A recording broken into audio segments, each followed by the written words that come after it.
चूक क्रमांक 7. कर्णाची दुर्योधनाशी असलेली अंधनिष्ठा.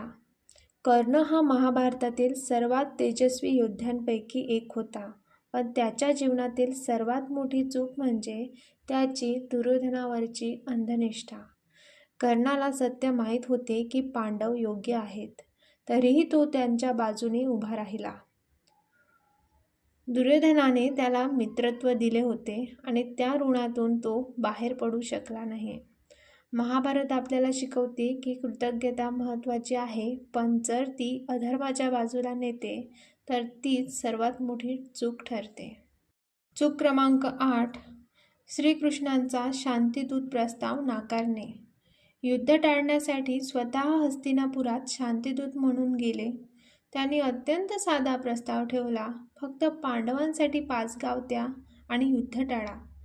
पण त्याने तो प्रस्ताव पूर्णपणे नाकारला.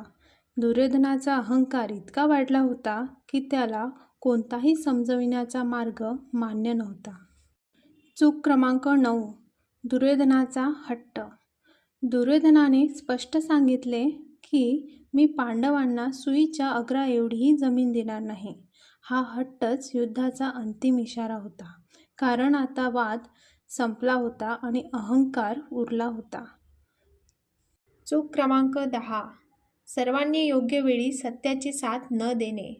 महाभारतात फक्त एक व्यक्ती जबाबदार नव्हती आणि इतर अनेक महान व्यक्तींकडे सत्य होते, पण त्यांनी वेळेवर ठाम निर्णय घेतला नाही.